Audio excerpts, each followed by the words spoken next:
Hi, we're here in the Mechanical Engineering Department at the University of Michigan, and we're going to discuss internal combustion engines. And what we see here on my right is a gasoline spark ignition engine that was donated to us by Hyundai. And we're going to go through and discuss the different components.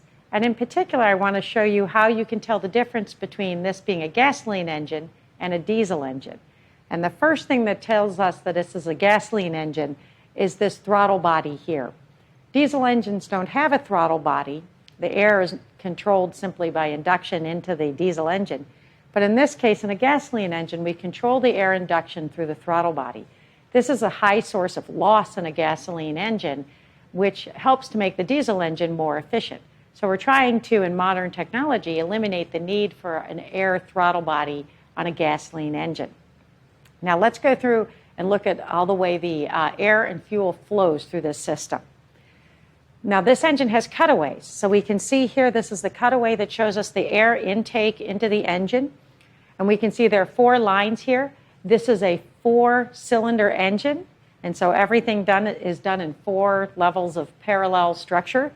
So again, we have 4 intake lines here and the intake manifold. And this is the fuel rail. And we can see there's 4 fuel injectors, 1 for each of the cylinders. And these fuel injectors inject into the port. So this is referred to as a port fuel injected gasoline engine. Across the top here, we have the spark controllers. So this is the spark electrodes, 1 for each cylinder. So air would flow into this system. We would spray the fuel into the intake, again into the port. The fuel air mixture would then be inducted into the cylinder. And then we would compress the fuel and air mixture, and we would spark ignite it after the end of compression, or slightly before the end of compression in reality. And then that gas would, the fuel air mixture would combust and burn, and that would expand those gases. So we'd have a nice high energy fluid, and that expansion process is going to push against the piston, and it's going to create power. So there's the power stroke. So we have air comes in, fuel comes in on this side of the engine, and on the opposite side of the engine is where the combustion gases, the products of combustion, are exhausted from the engine. And we know that gasoline engines in particular, we have to treat the exhaust gas emissions.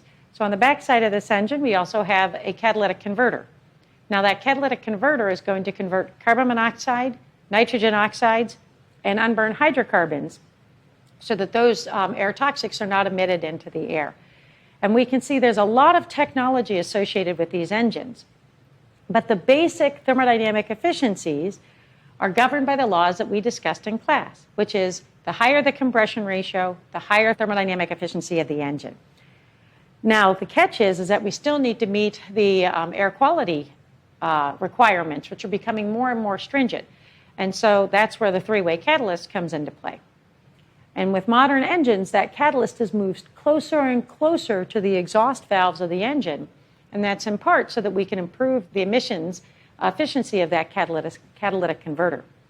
Now, diesel engines have different types of after treatment. Often you'll hear about diesel particulate filters, and now there are some catalytic processes that are used in diesel engines. But those aren't applied on the gasoline engines just yet. Now, we can see this is a very complex piece of machinery, right? We can see it's not very one-dimensional, certainly doesn't look one-dimensional. We can see the curves, we can see all the metal associated with this. That metal is going to lead to high heat transfer, heat losses in the system.